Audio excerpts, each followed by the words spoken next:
Hi, everybody. My name is Lucy Howell, and we are here celebrating yet another Fit Friday for my Healthy Arizona Community Chat. This is a new live broadcast series that we launched just this month, and it's just an opportunity for us to really lean in, address leaders, and stress the fact that population health is a team sport. I've got my partner in crime here, Rob Gillio, coming in, and had Hello. scheduled a little bit later in the show. No worries, and we'll catch up with Denise if she catches on. But anyways, I didn't want to not start the broadcast and have to reset everything. So we are being nimble, we're being innovative, and welcome, Rob. Thank you. Hello, Lucy. Hello, Arizona. It's been an interesting week of meetings. I know that you have finally made it home from your post-surgery from Minnesota to Pennsylvania, and we're looking forward to doing some cool things with your state in mid-October. But I wanted to use this executive perspectives to kind of highlight some of the really interesting conversations that we've had with some of our advisors this week. Number one, digital access and digital inclusion, digital equity. And you're perfect to actually fill this role with Denise, because I know you have actually testified at the state capitol as a broadband and health disparity expert. So I have some slides up here, even have some comparative slides with Arizona and Pennsylvania. So I want to talk about that. The second thing that I wanted to talk about was with our conversations with our state library system.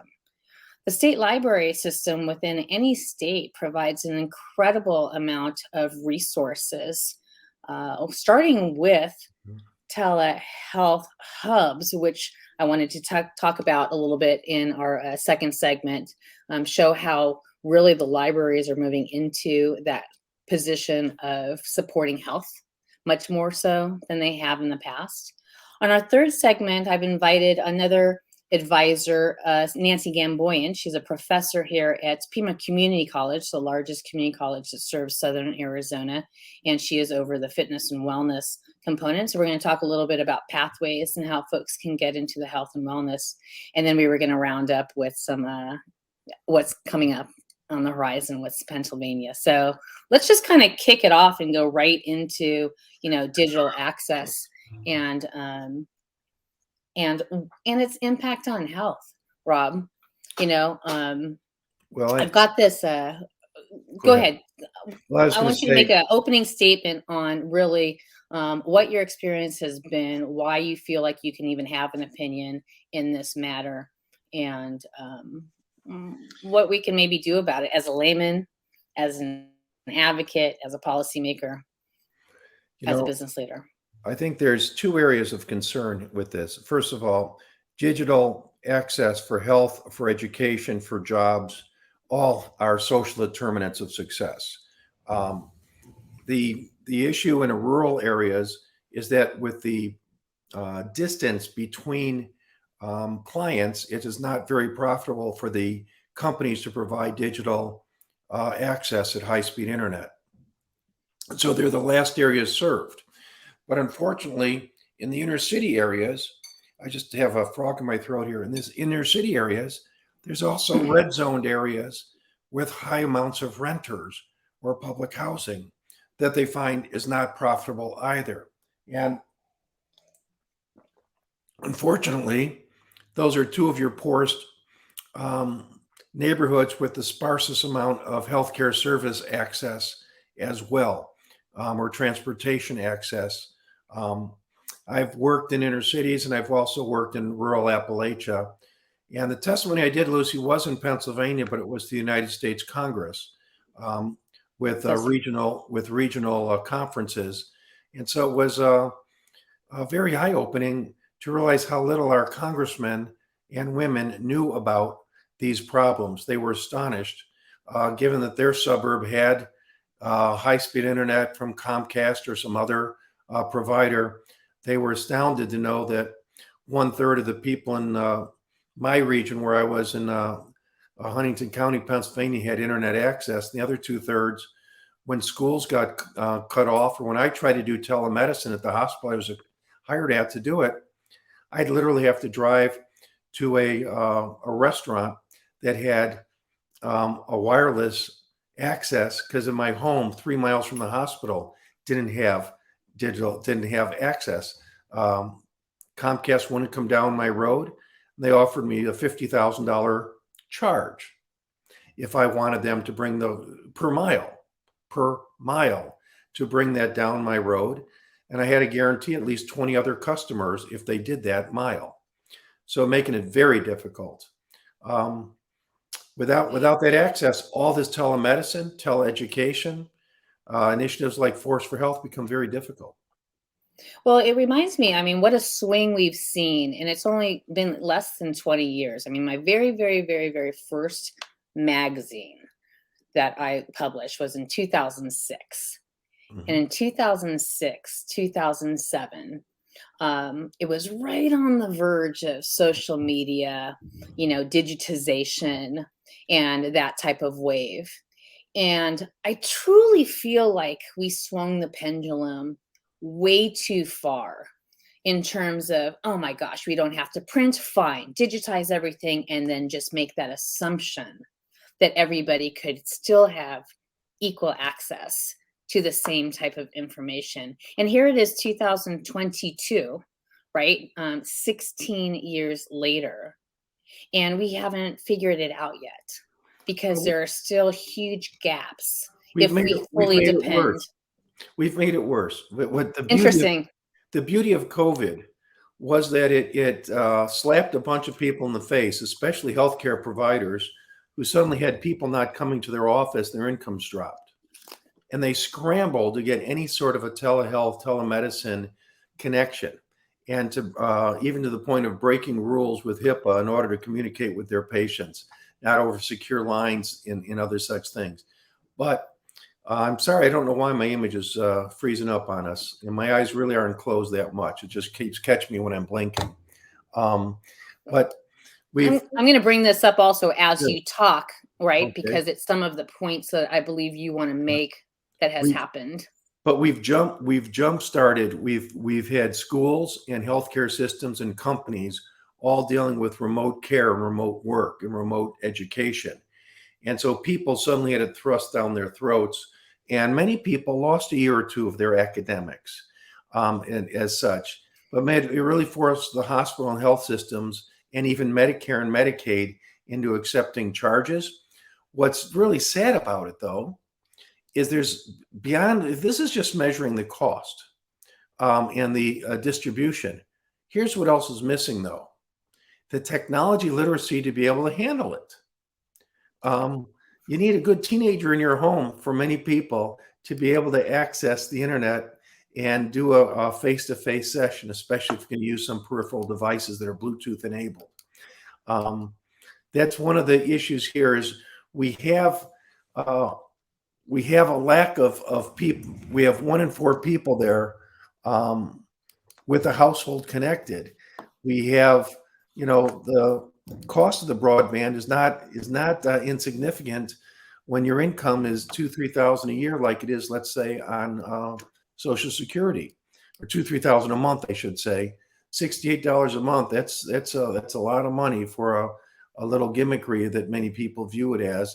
Um, but the libraries become a place where there's free Wi-Fi and technology literacy. And I think it's an underutilized resource there. I know Dr. Michael Diamond in the Chicago area keeps talking about the libraries as a source of internet, not only in America, but around the world, as a place that should step up for everything: education, health, and job, resume building, and paying your bills. All those things. Lucy, one of the things that's happened is it's become immensely cheap for companies to deliver over the internet. They don't have to do direct mail anymore, for instance. They're not mailing bills anymore. They're not printing paper and buying paper. They're letting go of that whole staff. But they're forgetting that many of their customers can't respond. For instance, can't register to vote. let alone register what their blood pressure was yesterday. So they'll have a stroke tomorrow.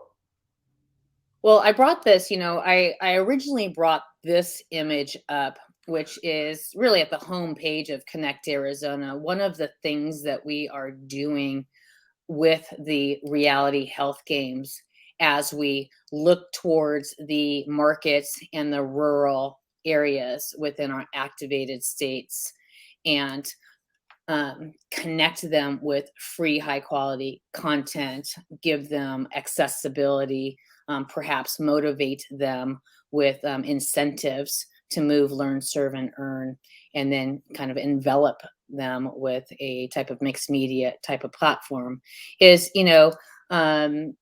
taking a real hard look at this and really identifying the community assets that are in the backyard. So for public libraries, schools, and making sure that there aren't families left behind. Now, you know how competitive I am, Rob, right? So I'm Yep. always like, Arizona rules. Arizona will always be a frontline leader. I want to make sure that I'm at the table, little old me, just a citizen, trying to create her impact. But I do truly, truly, passionately believe that the more nimble and innovative a community or extended community and or state can be, then the faster and better they can get through challenges like this, like digital divide, like COVID recovery, right? Like disparities in health. And so I have been participating with a Arizona State Digital Task Force. Now, as we look to launch Pennsylvania, Rob, I'm going to task you and challenge you saying who is at the lead in Pennsylvania. Here in Arizona, it is a weekly meeting. It is free. Anybody can come on and join. One of the key stakeholders is a group called Connect Arizona, and their whole mission is really to make sure that the state has that the state has access, that there are key stakeholders ensuring access across the state.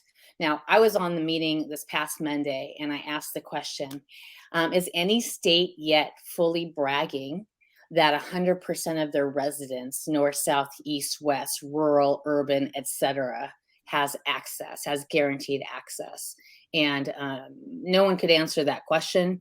They're maybe Vermont, but they're like so tiny, so not that hard, right? They don't have that much rural. But really, there is a huge opportunity to continue putting pressure on the folks. And what I found out actually was that there's some type of like policy that, if just addressed and slightly modified, then the funds that go to schools or libraries to activate them, it's okay then if their Wi-Fi goes into maybe their non-market footprint. Like that's really the barrier that I learned from this last meeting. So we figured out it was a policy deal. But for those who are seeking Wi-Fi spots, there is, go to connectarizona.com and there is a full live map to go and have you see. Now, the one thing that I was going to say about this, and it ties into libraries, is that they are doing a project. There is a University of Arizona telemedicine project that they are going to actually choose 2 libraries, 2 rural, Arivaca and Ajo. In fact, it's tomorrow. And they are creating private hubs so that citizens can go there if they don't have Wi-Fi at their home. They can have the privacy and have a telehealth session with their physician or community health worker. And the libraries will even be training certain people there to know how to use a pulse oximeter or like, a digital uh, stethoscope. I was like, doctor, what's the name? Stethoscope. Okay. So, I just wanted to say some of those things that were happening, because that's what My Healthy Arizona is all about, is not sitting back in gray, holy cow, what's happening. There is a lot of activity going on, and we just need to make sure that, everybody knows about it. And if there are gaps to address, let's address them. One of the things I think it's could be mentioned as well is advocacy and involving youth and their parents, or even seniors in advocacy towards various laws as they come forward. I was a strong proponent, but I failed when Pennsylvania gave 5G permission to AT&T to come in. I said, "Hey, that's great. You can provide 5G as soon as you provide basic 4G or less to your non-service areas, as opposed to just giving a faster service to your best high-paying customers." And I lost with that. They went to Philadelphia and Pittsburgh and 5G'd it all up, and they've just flew right over central Pennsylvania again. But I think there's a lot of money to be made, and I think this is what's an important thing to think about from a paradigm shifting standpoint, to really be creative. If telemedicine saves the insurance company money for insurance or Medicare or Medicaid, and it helps save the doctor some time and the patient some time, share the wealth back to the telemedicine partners, the broadband provider, the device makers, the patients, and the doctors.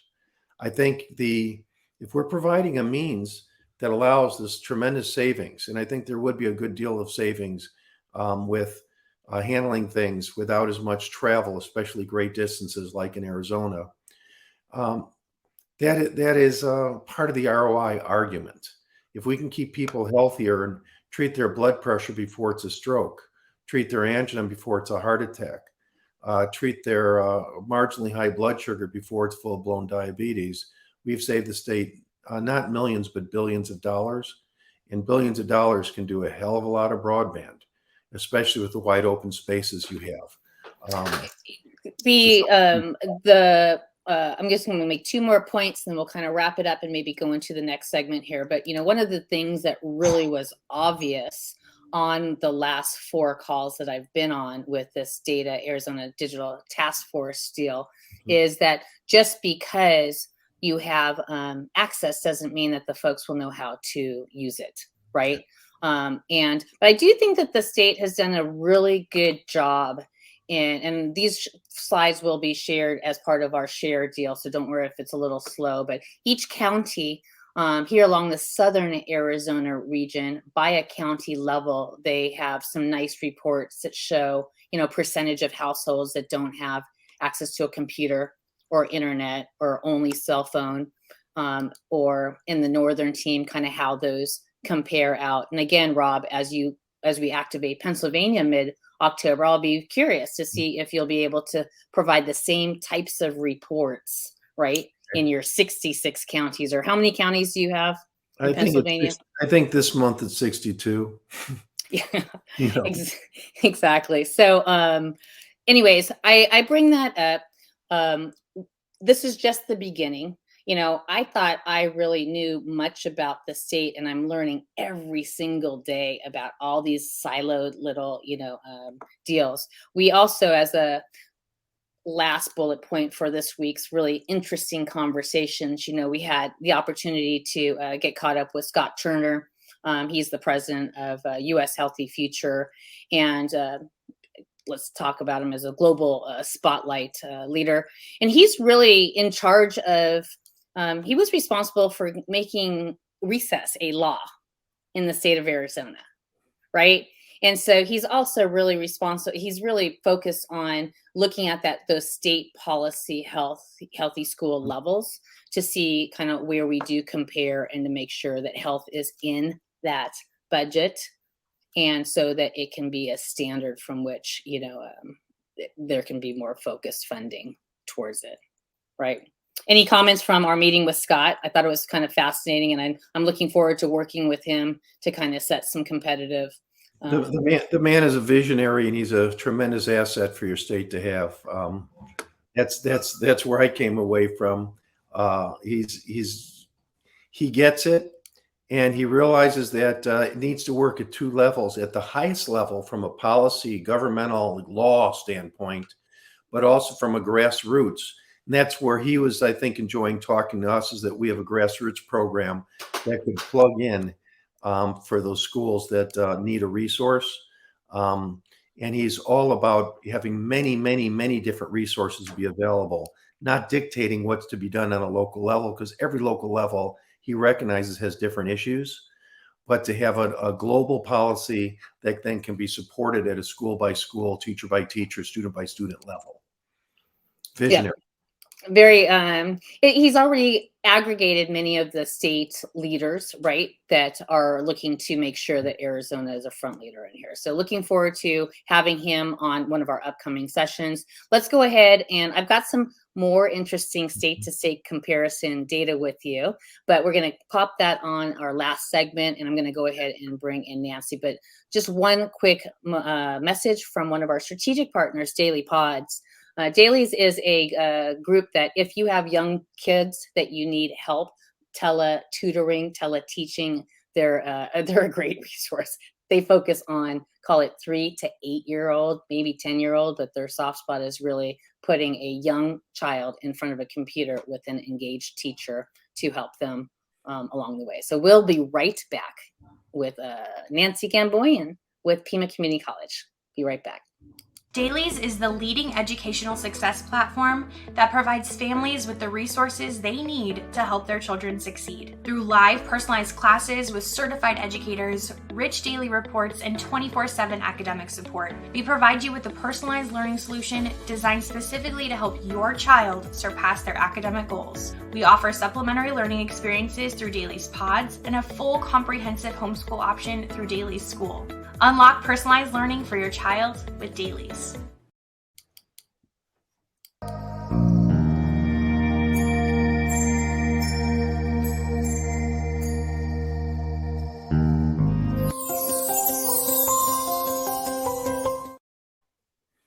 Okay, so my next guest I have known for many, many years. Let me just start by saying that I am a true believer in the role that a community college plays in any community. And I think if you have a thriving community college, one that is integrated on both the workforce development flow with the community, then we're already in good starting here. So I'm going to go ahead and bring Nancy into the mix. I'm going to take these off because it always cuts off our heads somehow. Let's see. Let's just take that off. Thought I had another one that might be less intrusive. Nah, I'll just leave them off. Anyways, Nancy, welcome to my Healthy Arizona Fit Friday community chat. You and I are involved with many things regarding Activate Tucson, and tell us a little bit of, I know you've met Rob before, but tell us a little bit about what your role is, what your passion is, and why you decided to show up to support, My Healthy Arizona and Team Up Greater Tucson initiatives. Yeah, thank you, Lucy, and hello, Rob. It's wonderful to be here. So my role, I am the department head of Fitness and Sports Sciences at Pima Community College. And in our department, we have recreation classes that are under fitness and wellness. And we also have, as you could see by this flyer, we have certificate programs to prepare students to become personal trainers or wellness coaches. So we have 2 different offerings through our department. And my passion is being a promoter of fitness and wellness. My passion is training students to become personal trainers and health coaches, sending them on. And even if they don't continue as personal trainers and health coaches, they have the information, and that influences their lifestyle, their family, their friends. So it's all about promoting health and wellness and fitness. And I'll tell you, it's wonderful to just be in a building that's surrounded by like-minded people. And yeah. You have a beautiful facility. I should have popped in some pictures. So we'll have to have you back. I mean, I'd love to have a Pima Community College, report, maybe once a month. I know you recently hired a community liaison, right? To really get out into the community and tell the story of both student support, development, but also facilities offerings, right? Yeah, Marshawn Flanagan is our new program coordinator for fitness and wellness, and we are really going to be sending him out to be present at community events. He'll be making weekly high school visits, and he's promoting both our programs, what we have in terms of facilities, and also our academic certificate programs that also transfer into two-year programs that can transfer to the 4-year Arizona universities. So we have these pathways set up. It's wonderful for the high school students that are already taking dual enrollment classes of our courses. It's just this nice segue, and they can come and just be in the certificate program and be done and get a job, or they can continue into a 4-year program. But we are excited to have a new direction with our program where we are sending our fitness and wellness coordinator out into the community. Having a stronger presence will be fantastic. Now, you had forwarded me on some of these great images. And so if you want me to pull them up as you're speaking in particular, I could flip through them. You could speak to them. Right. Yeah, you could stop right there. Thank you. Sure. This flyer is part of our recreation program, and it's showing how we have 2 major options. One, for people that just want to come to our fitness centers. That's it. That's a self-paced open lab. They have access to personal training, fitness assessments, and it is a credit class. It is possible to take it non-credit. We encourage people to take it for credit because it helps retain them, and they come each week when they take it for credit. And the other is access to group fitness classes. And this is a fairly new course that started last year. So basically, instead of signing up just for yoga or just for Pilates or strength and flexibility, you sign up for this group fitness class called FAW 100, and it gives you access to all these different group fitness classes. So 1 week you can go to strength and flexibility and kickboxing, another week yoga and Zumba, etc. So people seem to really like it, and we hope to continue it. Yeah, so that flyer is specifically for our recreation classes. So go ahead, Rob. Is it just on campus or is it online also? Those classes. Yeah, great question. So the access to the fitness centers, that is on, that's at West Campus, Desert Vista Campus, and actually East Campus, Parks and Rec Clement Center. But if you are attending and doing your own workout, but you'd like the college credit, we do take a weekly log. And so it can be what's called a hybrid. The group fitness classes, the one in blue, that you can attend all virtual classes if you wanted. So we have this state-of-the-art fitness room that started last year that can deliver the course in person or via Zoom. So it's been very, very popular. And so is this like a gym membership, but because you can just go when you want to, but then you're actually being able to earn a credit? That's true. Yeah. And it is like a gym membership, a very affordable one. And if you go ahead. Sure. I believe I added one, keep going there it is. For students that go to the U of A and use their rec center, they could actually be going regularly to the rec center, but also be registered as a student in our weight training class. That's the FAW 110, as you can see on the flyer. And they would just log their workouts and submit that each week, and they can earn college credit that way because the U of A does not have the ability to give a credit when you use their campus rec centers. So let me restate that to make sure that I heard you clearly. So a U of A student who has a rec center ID can go ahead and still have to pay Pima, right? For the college course. Got it. They would register for FAW 110, F1 or F2, 1 or 2 credits. Mm-hmm.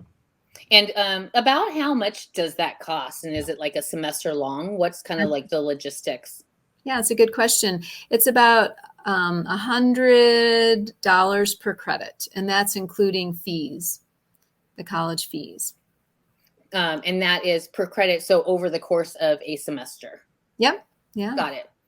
And it's nice. It gives you access to personal trainers and assessments and lots of other things. So lots of attention, as much attention as you want. I'm glad that you included this because this is really logistics, right?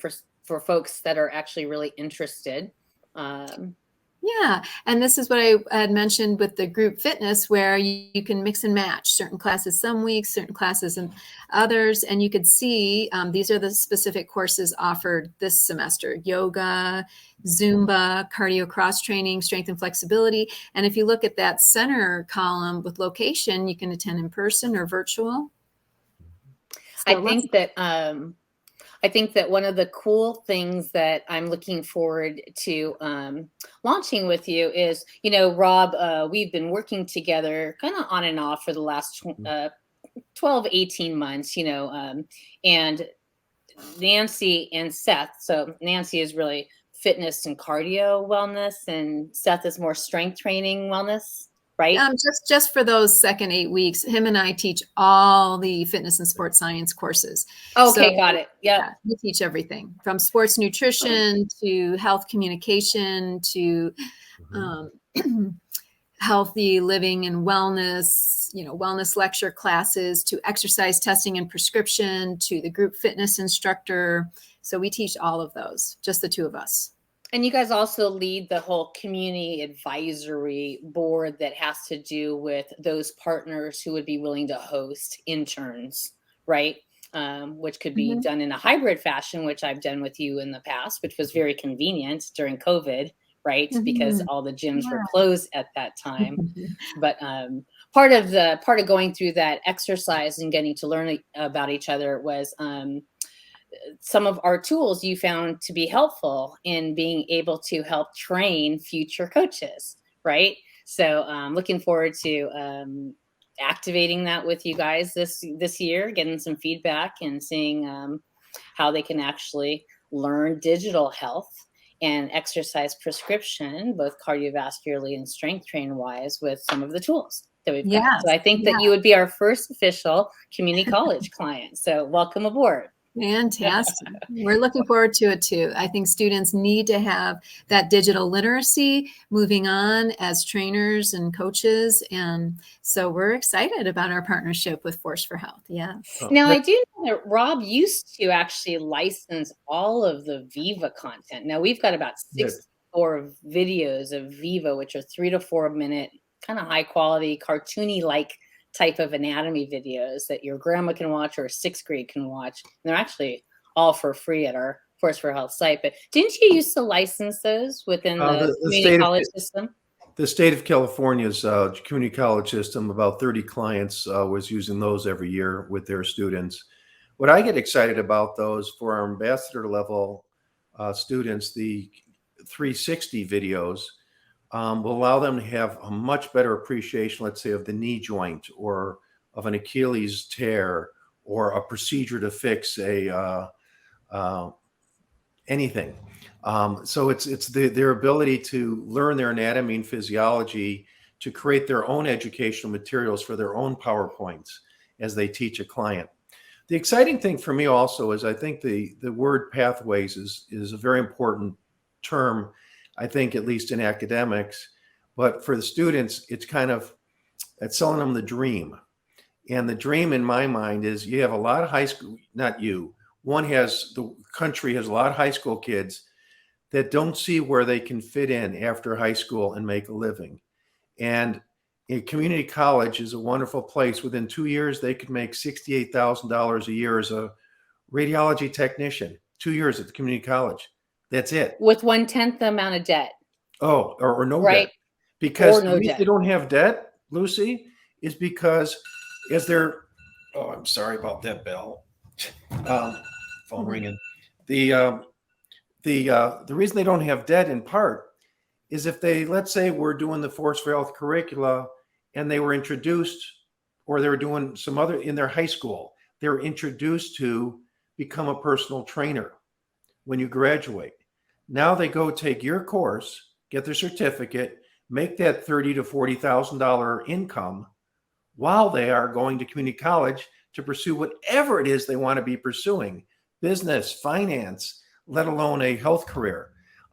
So it gives them the community college with a certificate program like they have at Pima with personal trainer is a perfect next step after our community health worker training, type of thing. It just fits right in, and they can make an income while they're in community college, and then there's no debt. So that I think the certificate program for a personal health trainer is very exciting for me. I'm very excited for Pima County to have that opportunity. It's a wonderful piece of pathway. It's in a sense, educators. There's an educator I'll talk about in our fourth segment that uses the term selling the dream. That is, he says, he says, I'm not in education, I'm in sales. And what are you selling? I'm selling the dream. I'm selling the dream that they can be what they are passionate about, and showing them that there is a pathway for it, and show them how straightforward it can be if they can just get through that high school and get into the community college and get going with things. So thank you for being a partner. I can't wait to get creative with you and share our tools, and you share your feedback and success stories and failures with us, and we'll see what we can do to improve things. And or activate a community college in Pennsylvania as you come up, and then start seeing. Doesn't your wife work at one? Won't go there. Yes, they're at community college. No, absolutely. But the problem is a lot of things to think about, and I challenge those that are watching this broadcast. You need to find the right advocate in the system for an institution to pick up on something. They have to sell it up to their administration, into their whatever their curriculum or enrichment is. They have to sell it to their colleagues. They have to sell it to their students. And it really takes that right person. And that takes a special person like you. And so I'm thinking, I'm not sure my wife's the right person right now because we live far away. She stopped teaching because she's taking care of me post-op and my mother-in-law post-op. She's in the middle of that sandwich generation. But my work is out for me to engage some Pennsylvania community colleges to try and keep up with Pima. But that's why it's so exciting. I want to see what success stories you have. Your enthusiasm as an individual help people at community colleges across your state and across the country say, you know what? We can do that too. I want to be the person that brings that in. So that's where your professional knowledge and your charisma on the camera here talking about it excites me. I really like the idea, Lucy, of setting up a session in the schedule later on. I'd like to meet some of the students and see how they used or didn't use in their projects, be it an ideas project, the community, a model they made on 360, what they thought of Aviva Video, or how. Yes, I think that there's a great opportunity to showcase Pima Community College students in the health and in the fitness wellness space under Marshawn and Nancy. So I think that's great. Go ahead. Don't put him in front of the right people who says we want to give that kid a scholarship. You see, that's where we leverage it. I hope. I know that nothing's perfect and nobody has everything that they need, right? So what's your need? Like, what would you like the Southern Arizona region, whether they're parents, students, or group leaders from all sectors? What do you want them to know about what you're trying to do with Pima Community College right now? We would like them to know that our department, Fitness and Sports Sciences, can provide a pathway to not only, like Rob so eloquently said, obtain a certificate, get right out there working while also continuing your education that ultimately leads to the 4-year degree. But they already have the certificate, which helped them pass their national certification, and they're already working. And we have different pathways for whatever direction, and it could be health promotion, public health, PE, physical education. It could be continuing on in fitness and wellness. It could be being a coordinator of a fitness and wellness program at a Parks and Rec. we have been creating all these different pathways to different programs at universities, and also through an associate degree, of just obtaining an associate degree. And what's beautiful is that a lot of our students, they come to our department and they're like, I don't really know what I want to do with this, but I know that I love learning about fitness and health and wellness. And we'll see through taking these courses, something will be sparked, and I'll continue on. And But that's, in the past, we didn't have those 2-year transfer pathways. I mean, we did, but they weren't so nicely lined out as they are now. And coordinating with those 4-year universities, yep, I'll take everything. So we've created the pathway that all of it will transfer, and they just have 2 years left. And some are even online programs. And you have, the students and what you do with them, and some of your classes. Did I just freeze? Darn it. No, Sorry, I just froze a little bit. But some of your classes actually require a internship, right? And I just thought the experience with there's always a spectrum, right, of effort and internship. Mm-hmm. But the experience and what they learned as an intern with Force for Health, as a health, type of focused student, also helped them. Wow, this is cool, because they just don't know until they know, right? Maybe digital health is a cool health information systems. What's this? So there's a whole bunch of different deals. And I also think, I'm just going to add the bullet point, I really think, and we talked about this with Seth, how can we motivate people to go visit the West Campus? How beautiful it's tucked into the mountains up there. It's got a beautiful track that you can go run around. It's got a great facility. And so we're going to be working on a little virtual scavenger hunt, right? And we'll see if we can go ahead and motivate some folks to get out there, visit, and we'll see if we can try and find some sponsors and some incentives to give away for doing so. When they explore the campus, they'll be part of the Reality Health Games, earning points. And so adding points to, Southern Arizona's team versus Northern Arizona, or Arizona versus Pennsylvania, for some bragging rights. So I think I just was out at Mayo Clinic in Minnesota, and I just augmented a series of sites on their campus with, 40 or 50 buildings, where people have discovered Nobel Prize winning things in the laboratory in this building, or this building is doing research that made these discoveries for how to reduce your heart risks, et cetera. So I shared that book with them earlier this week. I said, good enough for Mayo, good enough for Pima. Yeah, I had some great fun with it, and I think it's going to lead to some more activities there, and potentially on your Arizona campus in the Scottsdale area, if we're lucky. But the opportunity for a student intern to help make that happen on your campus will, for instance, would expose them to creating animations and videos and content and games and apps that all deal with health promotion, one of your coursewares. So love to work with any of your students as interns. It's very motivating to us because we learn from them and they learn from us, but we give them some credentials, especially in health promotion. Wonderful promotion there, wonderful credentials there with the various skills they learn primarily from Lucy. At least I'm still learning those from Lucy and from our curriculum. From a Pima Community College alum, I've done University of Arizona, I've done Pima, I've done University of Phoenix. All three of them have their pluses and minuses. It doesn't matter as long as you're continuously learning.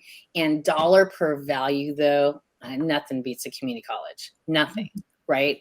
So anyways, Nancy, thank you so much for joining us. Any final last words? And we're going to take the last segment here and talk about some Pennsylvania, Arizona stuff. I'd like to point out two things. Number one, we have in construction at this time, the Center of Excellence Health Professions that is being, should be ready in about 2 years. Major construction, absolutely beautiful state-of-the-art facilities, rooms, technology is being constructed on the campus. So that's really exciting. At the West Campus, correct? At the West Campus. Yep. And we are part of that division of health professions. And number two, I'm afraid the access to the track and tennis courts are no longer available for the community because that area is now the official Aztec Stadium with the grounds, everything. It's a full stadium as opposed to just an open track. Interesting. I haven't been out there for about a year and a half, 2 years, but I'll have to go check it out. It is just tucked up beautifully though, within the saguaro and the mountains. So it's a great space. And just this Saturday, the men's soccer is playing 4:30 and the women's soccer is playing at 7. And it's just beautiful as you're sitting out there watching, looking out at the mountains too. Yeah, we have several national championships. So we certainly do. Yeah. Across the board. Yeah. Okay, so anyways, go Pima. Nancy, it was awesome. Thank you so much. I look forward to meeting Marshawn, and we'll be right back after this quick little break. Thank you. Thank you.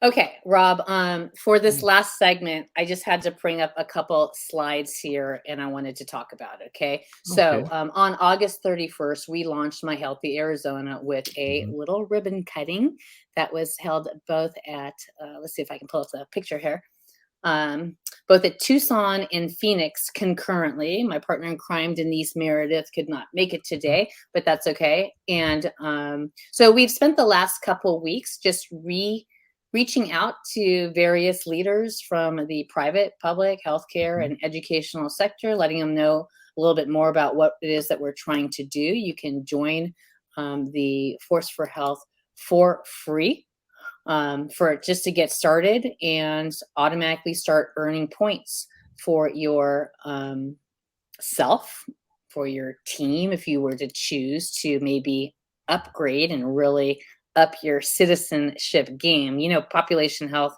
is a team sport. So what role do you play?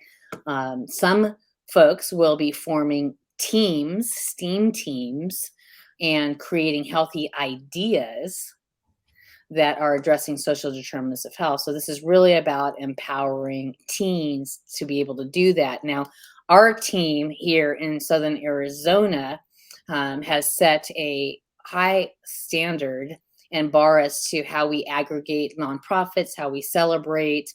These are just a couple of the photos of a great celebration that we do during the Arizona Bowl game on December 31st, which will be a kind of a big part of this season. But let me take this out and let me bring up this slide that I want to talk to you about really fast.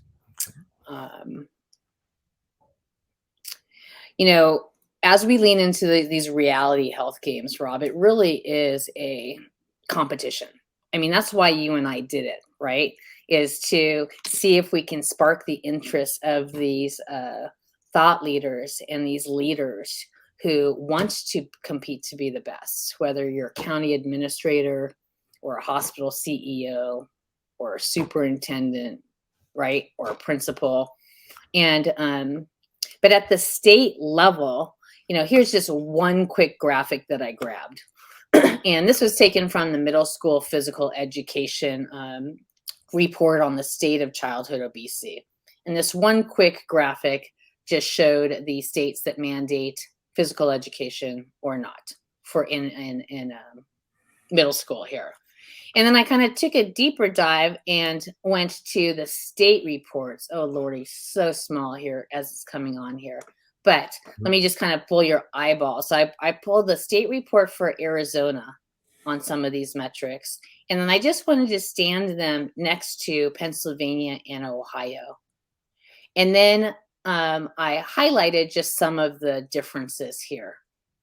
Now, I'm going to read this first one. Percentage of eligible schools in the state adopting the community eligibility provision. Now, I'm going to have to do some research and go look exactly what that is in terms of a metric, but I just put it up here because Arizona is registering at a 26.7 whereas Pennsylvania is coming in at a 70.3, and Ohio is coming in at a 95.6. Do you actually know what the community eligibility provision is when it comes to eligible schools? And that's okay if you don't. I'm not trying to put you on the spot. The truth is not in this context. No, I don't. Yeah. So just as we push up state KPIs, we don't want to reinvent the wheel here. If there is already a set of these 10 things that you'll just get a score for or not, as to whether or not you're participating. I thought it was interesting. This middle one, state requires high school students to participate in physical activity. So Pennsylvania and Ohio are coming in as yes, whereas Arizona is not. And then this one right above it was elementary school and middle school. So Arizona doesn't require elementary, middle, or high school. Pennsylvania requires all three. So, wow. Kudos to to Pennsylvania for that. Yeah. And Ohio only does it at the high school level, not for middle school and for elementary school. I just wanted to start bringing up some of those metrics because as we get into active season here with the Reality Health Games, this Fit Friday will really be about leaderboards and recognition and some maybe even some possible prize giveaways for those eligible for gifts and giveaways. But any comments on starting to really look at the comparison figures? Well, one of the things you mentioned, as you know, I'm less competitive than you are. I kind of want everyone to win, and if there's a winner, then there's losers sometimes, and I don't think that needs to be the case. I think many officials and superintendents really don't care about being the best. They care about knowing where they're at. And so one of the things we are providing to start with Reality Health Games is a metric of where are you? How many steps are your kids walking? How many courses or activities are they engaged in? What community service are they doing, et cetera? And then also in our community, wait a minute. Other communities have these benefits and we're not doing that. Let's talk to our county administrators next time a grant comes through. So I think one of the real values of participating in Reality Health Games is just being able to start with your own metrics and see if you can improve. And if you can improve to the point where you're better and even better than your competitors or your colleagues, that's great. It's been shown, public health research has shown that gamification, which is what this is, does improve engagement in public health initiatives and education initiatives. So gamifying it, giving the kids the badges, giving the school the leaderboard status, giving points that you can measure is part of why we're doing this, is just to quantify. There's no metrics for figuring this all out. And what you're providing here, Lucy, was you do this at the school, individual level, the school level, and then as we have a community that gets engaged with, let's say, well, like you're doing in Pima County, where it's My Healthy Pima County, my gosh, you're then measuring the parameters of what the whole community is doing, like in the statistics you just were showing from that obesity report. So that whole community report really can help, I think, engender people to come around the table and say, wow, we're losing companies that are moving to Scottsdale instead of to Tucson because their policy is better or worse than ours. Or looking at taking some of those hard silos that have been there traditionally, county to county, city to city, and looking more regionally, geographically, because obviously the families of employees live and extend into the greater market region. So that's why we've got even distinction of hierarchy of teams. There's Team Up Greater Tucson. Now, Team Up Greater Tucson would, of course, be Pima County, City of Sahuarita, Town of Oro Valley, City of Tucson, all of that. We've got the Southern Arizona teams, which would be the counties.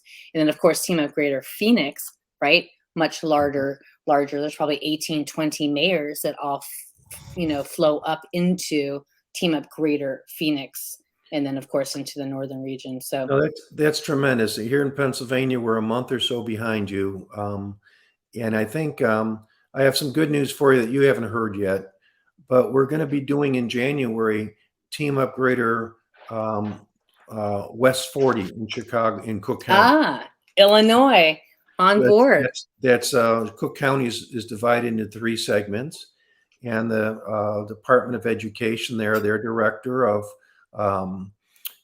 social and emotional learning, has recognized the value of what we're doing with this, and wants to have us do a webinar and introduce this in Western Cook County, which is 40 school districts, 153 buildings.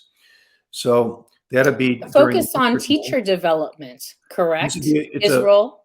Yes, this would be a professional development exercise for the teachers and administrators at a school that are dealing with things, primarily grief.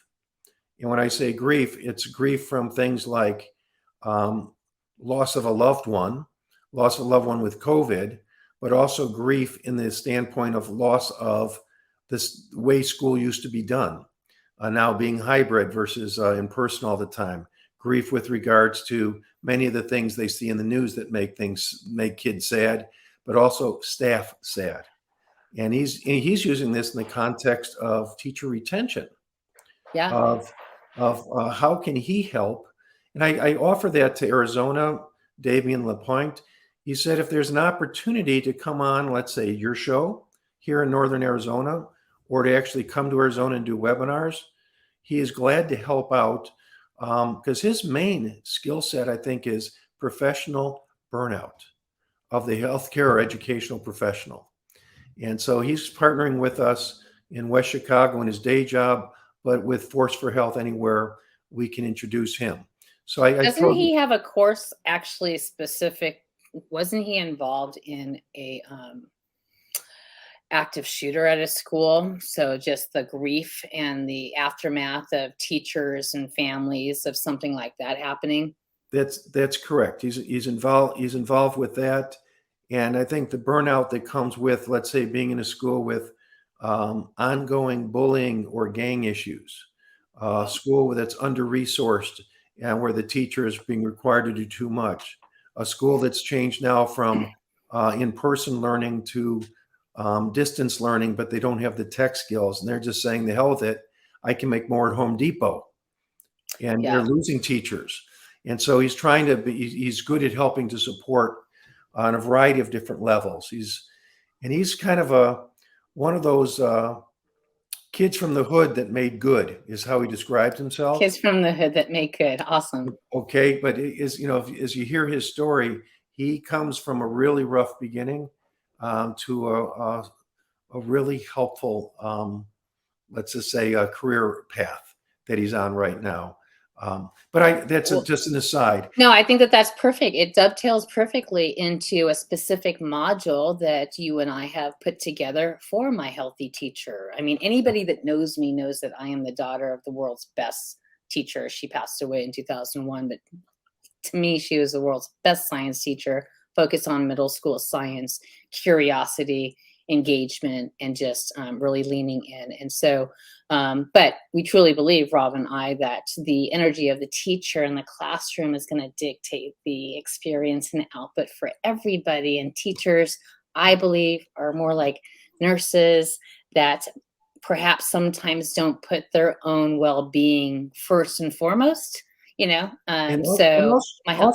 also like parents. We had a good conversation today with examples where even he didn't have love at home, but at school, he felt as if someone cared enough about him, and that was his equivalence of love, was the warmth he felt from the teacher. He didn't hear compliments at home. He heard it from the teacher. Often he didn't have food at home. He got it at the school. So some of these things make a big difference. And I think what you're saying, though, Lucy, is like a parent, a teacher will sacrifice their own well-being for the well-being of those they love and care for professionally, their students. And before you know it, they're running ragged. They've gained the 15 pounds. They're not getting the exercise. They're not sleeping at night.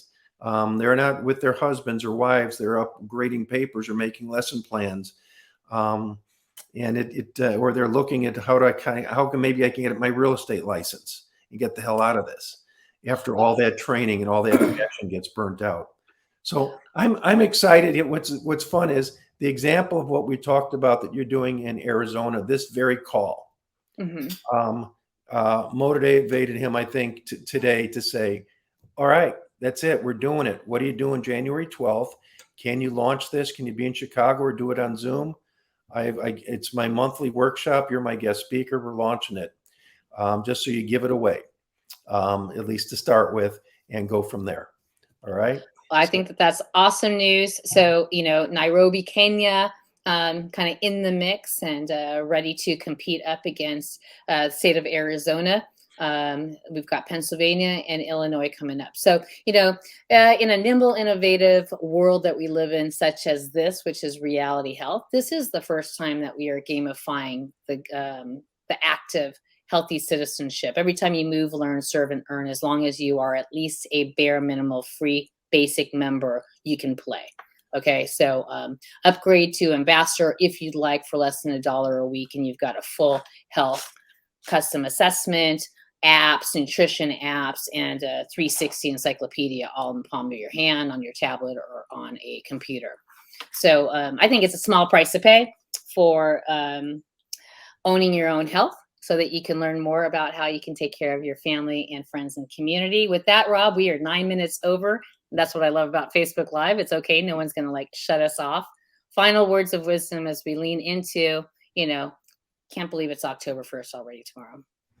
It's just time to be, I repeat myself, I think, but it's important to be aware of issues other people are facing, care enough about them that you can share your resources. And so as I watched this morning, after 24 hours texting my brother, and then his phone went dead in Florida, what can we do to help down there? It looks very much like the coast of Mississippi and New Orleans from Katrina, which is my personal experience. It's going to take years of donation and or volunteer time to help out. So be aware in your community, what are legitimate groups like the Red Cross doing, and either volunteer or support them. And if you have a storage locker like I do, and we downsized our house, maybe some of that furniture could be used some places down there. It'd be cheaper for me to drive it down and give it away than to keep paying a couple $100 a month for the storage locker. Think about it. Aware, care, and share your resources. That's right. Sending love and energy to all who are both in Florida and helping Florida.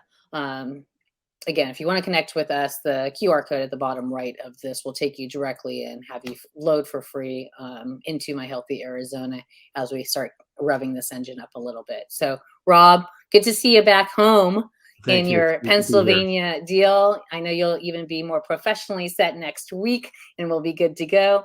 And thank you, everybody. So remember to move, learn, serve, and earn every single day. It is a reality health type of situation where we need individuals and group leaders to come together and to be a force for health. So thank you.